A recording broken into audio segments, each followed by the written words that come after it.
అదే RTV app వార్తల్ని క్షణాల్లో చదివే అవకాశం ఉంటుంది. ఒక న్యూస్ పేపర్, ఒక టెలివిజన్ ఛానల్ మీ చేతుల్లో ఎప్పుడూ ఉంటాయి. ఢిల్లీ లిక్కర్ స్కామ్లో కల్వకుంట్ల కవిత అరెస్ట్ అయ్యారు. దీనికి సంబంధించి అయితే మాజీ ముఖ్యమంత్రి చంద్రశేఖరరావు తనయురాలైతే అరెస్ట్ అయ్యారు. ప్రస్తుతం అయితే గులాబీ శ్రేణులు అయితే ఫైర్ అవుతున్నారు. మనతో పాటు కొంతమంది అయితే గులాబీ శ్రేణులు అయితే ఉన్నారు. సార్ వారితో మాట్లాడదాం. సార్ చెప్పండి, కల్వకుంట్ల కవిత అయితే అరెస్ట్ అయ్యారు కదా, దీనికి సంబంధించి ఏం చెప్తారు? ప్రస్తుతం అయితే ఎన్నికల వేలైతే ప్రస్తుతం అయితే హాట్ టాపిక్గా మరి కొంతమంది అయితే జంపింగ్ జపాంగ్ అవుతున్న నేపథ్యంలో అయితే మరికొంత ఇప్పుడైతే గులాబీ పార్టీకి సంబంధించి ఏం చెప్తారు సార్? ఇది పూర్తిగా పార్లమెంట్ ఎన్నికలు ముందు అరెస్ట్ చేయడం అనేది ఎన్నికల స్టంట్లో భాగమే. మోడీ ఎత్తుకు పై ఎత్తున అనే ఆలోచనతో రేపు పార్లమెంట్ ఎన్నికల్లో బీఆర్ఎస్ పార్టీని పూర్తిగా దెబ్బతీయాలనే ఒక దురుద్దేశంతో ఇవాళ గతంలో కూడా కవిత మీద ఈడీ ఎంక్వైరీలు, సిబిఐ ఎంక్వైరీలు కూడా జరిగింది. సుప్రీంకోర్టు కూడా అరెస్ట్ చేయొద్దని చెప్పింది. ట్రాన్సిట్ వారెంట్ లేకుండానే ఇవాళ ఉద్దేశపూర్వకంగానే శనివారం ఆదివారం కోర్టు సెలవులు ఉంటాయని ముందుగానే ఊహించి శుక్రవారం రోజును ఏదైతే అరెస్ట్ చేయడం అనేది అది సరైన పద్ధతి కాదు. అసలు వాళ్ళ ఎన్నికల స్టంట్ ఇది ముఖ్య కారణమని బీఆర్ఎస్ పార్టీని పూర్తి స్థాయిలో దెబ్బతీసే ప్రయత్నంలో భాగంగానే ఇవాళ ఎక్కడైతే తెలంగాణ రాష్ట్రంలో బీఆర్ఎస్ గతంలో ఇప్పుడు అసెంబ్లీ ఎన్నికల్లో కాంగ్రెస్ పార్టీ అనూహ్యంగా ముందుకొచ్చి ప్రభుత్వాన్ని ఏర్పాటు చేసిన సందర్భంలో కాంగ్రెస్ పార్టీ చేస్తున్నటువంటి ఆ ఇచ్చిన హామీలు నెరవేర్చలేక బీఆర్ఎస్ పార్టీ వైపు ప్రజలు మొగ్గు చూపుతున్న క్రమంలో ఇవాళ మరొకసారి బీఆర్ఎస్ పార్టీని దెబ్బతీయాలని మోడీ ఎత్తుగడతోని ఇవాళ కవితను అరెస్ట్ చేయడం జరిగింది. ఇంతకుముందే వాళ్ళ ఇన్వెస్టిగేషన్లోనే సిబిఐ ఎంక్వైరీ, అదేవిధంగా ఈడీ ఎంక్వైరీలో కూడా ఎలాంటిది లేదు, ఇంకా దీన్ని తదుపరి విచారణ జరుగుతుందని చెప్పడం కూడా జరిగింది. కానీ పూర్తిగా మేమైతే దీన్ని ఎన్నికల స్టంట్గానే భావిస్తూ ఉన్నాము, మోడీ ఎత్తుగడగానే భావిస్తూ ఉన్నాం. ఓకే, అంటే నిన్న మొన్న అయితే కరీంనగర్ కథన పేరులో అయితే కేసీఆర్ సైతం అయితే బండి సంజయ్ కావచ్చు మోడీకి సంబంధించి అయితే ఉద్దేశపూర్వకంగా అయితే మాట్లాడడం జరిగింది కదా, దీనికి సంబంధించి ఏమన్నా అనుకోవచ్చు? అంటే ప్రస్తుతం అయితే ఆ కథన పేరు సభ తర్వాత అయితే ఇప్పుడైతే ఈ పరిణామాలు అయితే చోటు చేసుకునే ప్రస్తుతం దీనికి సంబంధించి ఏం చెప్తారు సార్? ఖచ్చితంగా 3 నెలల తర్వాత కేసీఆర్ గారు కథనబేరు సభను బ్రహ్మాండంగా విజయవంతం చేయడం జరిగింది. విజయవంతం చేసిన కార్యకర్తలను చూసి వాళ్ళ గుండెలో గుబులు పుట్టినాయి. మాకు ఎంపీ సీట్లలో మాకు తెలంగాణలో అన్యాయం జరిగే అవకాశం ఉందని దాన్ని ముందుగానే భావించి ఆ సభ అనంతరం కూడా దీన్ని ఒక ప్లాన్ చేసుకోవడం జరిగింది. అదేవిధంగా కవిత అరెస్టుకు కనీసం వారి న్యాయవాదిని కూడా అనుమతించకుండా వాళ్ళు సడన్గా అరెస్ట్ చేయడం కూడా ఇబ్బందికరమైన విషయమే. ఓకే సార్, చెప్పండి, ప్రస్తుతం అయితే ఎలా చూడొచ్చు? అంటే కల్వకుంట్ల కవితకు సంబంధించి అరెస్ట్ అయితే జరిగింది.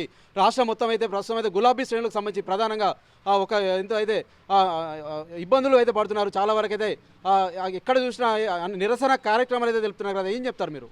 ఇది పూర్తిగా ధర్మ విరుద్ధం. ఎందుకంటే కవిత గారు ఎటువంటి లిక్కర్ స్కామ్ చేయలేదు. ఆమె తెలంగాణ ఆడపడుచులకు ఒక ఆదర్శంగా ఉన్నది. అటువంటి వ్యక్తి ఈ విధమైన కార్యకలాపాలు చేస్తారని మేము అనుకోవడం లేదు. ఆమెను అరెస్ట్ చేయడం ఏంటంటే ఎన్నికల స్టంట్లో ఒక భాగమే. ఇప్పుడు రాబోయే ఎలక్షన్లో, ఎంపీ ఎలక్షన్లో టీఆర్ఎస్ 3 నెలల కాలంలోనే రైతులందరూ, యువత అందరూ మళ్ళీ టీఆర్ఎస్ వైపు మళ్ళుతున్నారు. మొన్న చూసిగా కరీంనగర్ కథనబేరిలో ఎంత జనసంఖ్య వచ్చిందో. ఆ కథనబేరిని చూసిన తర్వాత ఇక్కడ లోకల్లో ఉన్న బండి సంజయ్ కావచ్చు, ఎవరైనా కావచ్చు, ఢిల్లీకి వాళ్ళ యొక్క లేఖను పంపి అక్కడ నుండి ఇట్లు పై ఎత్తి వేసి కవితను అరెస్ట్ చేస్తే మాకు సీట్లు వస్తాయన్న ఉద్దేశంతో ఈ విధంగా చేయడం జరిగింది. ఇది పూర్తిగా ధర్మ విరుద్ధం. ఎందుకంటే ఆమె ఒక ఎమ్మెల్సీ, ఆమెకు కనీసం ఆమె న్యాయవాదినైనా ఏర్పాటు చేసుకోనియకుండా ముందస్తు ఇన్ఫర్మేషన్ ఇవ్వకుండా అరెస్ట్ చేయడం అనేది పూర్తిగా న్యాయ విరుద్ధం. దీన్ని మేము పార్టీ తరఫున పూర్తిగా ఖండిస్తున్నాం. ఓకే, అంటే మీరు ప్రధానంగా అయితే ఎలా ముందుకు వెళ్దాం అనుకుంటున్నారు సార్? అంటే దీనికి సంబంధించి ఏం చెప్తారు? అంటే ప్రస్తుతం అంటే ఇప్పుడు ఈ అరెస్టుకు సంబంధించి అయితే ఎలా ముందుకెళ్తున్నారు? అంటే ఒకవైపు అయితే రాష్ట్రం మొత్తం మీద నిరసన కార్యక్రమాలు తెలుపుతున్నారు. ఎక్కడ చూసినా సైతం బీఆర్ఎస్ శ్రేణులు అయితే బగ్గుమంటున్న పరిస్థితి నెలకొంది కదా, ఏం చెప్తారు? ఇది వాస్తవానికి అయితే ముమ్మాటికి కవిత గారు మేలిని బంగారం లెక్క బయటకు వస్తారు. ఇది తాత్కాలికమే. ఇటువంటి అన్ని భారతీయ రాష్ట్ర సమితి కార్యకర్తలందరూ ఎదుర్కోవడానికి ఎప్పటికైనా సిద్ధంగా ఉన్నారు. ముమ్మాటికి 17కు 17 కూడా బీఆర్ఎస్ పార్టీ గెలుస్తుంది. దీనిలో నో డౌట్. ఎవ్వరూ ఆత్మస్థైర్యం చెందాల్సిన అవసరం లేదు. పార్టీ పరంగా మేము మాత్రం అండగా ఉంటాం. మండలం పార్టీని తరఫున తీవ్రంగా ఖండిస్తున్నాం. ఓకే సార్, చెప్పండి, ఫైనల్గా చెప్పండి. అంటే ఇప్పుడు ప్రస్తుతం అయితే ఇంకా ఎలాంటి కార్యాచరణతో అయితే ముందుకెళ్తున్నారు?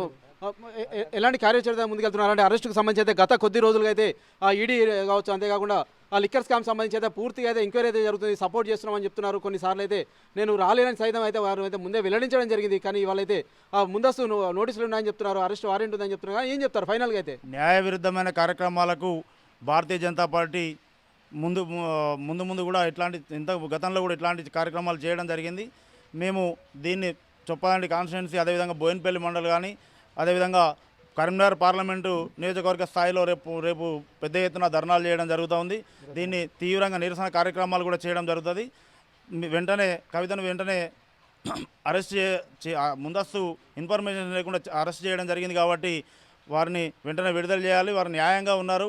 ఇంతకుముందు కూడా ఈడీ ఎంక్వైరీలను కూడా చెప్పడం జరిగింది కాబట్టి కవితను అరెస్ట్ చేయడము ఇది సరైన పద్ధతి కాదు. వెంటనే విడుదల చేయాలని రేపటి నుంచి నిరసన కార్యక్రమాలు కూడా భారీ ఎత్తున చేయడం జరుగుతుంది బీఆర్ఎస్ పార్టీ తరఫున. ప్రస్తుతం మనం అయితే చూస్తున్నాం బీఆర్ఎస్ పార్టీకి సంబంధించి అయితే పూర్తిగా నిరసన కార్యక్రమం అయితే తెలుపుతాము. రేపటి నుంచి అయితే పూర్తిగా అయితే మేమైతే నిరసన తెలపడానికి సంసిద్ధంగా ఉన్నామని చెప్తున్నాం. అంతేకాకుండా కరీంనగర్ కథన బేరికి సంబంధించి కేసీఆర్ అయితే ఇటు బండి సంజయ్ కావచ్చు మోదీపై అయితే కొన్ని విమర్శలు అయితే చేయడం జరిగింది. దీనిలో భాగంగానే ఇప్పుడు బీఆర్ఎస్ పార్టీని దెబ్బతీయడమే లక్ష్యంగా అయితే ఇప్పుడు అరెస్ట్ చేశారు. అంతేకాకుండా ముందస్తు పర్మిషన్ లేకుండా అయితే చేశారంటున్నారు. అంతేకాకుండా ట్రాన్సిట్ పర్మిషన్ లేకుండా అయితే శని ఆదివారాలు కోర్టు సెలవు దినాలు కావడం వాళ్ళైతే అరెస్ట్ చేశారు. కావాలని వచ్చారని చెప్పేసి బీఆర్ఎస్ శ్రేణులు అయితే ఫైర్ అవుతున్న పరిస్థితి మనం చూస్తున్నాం.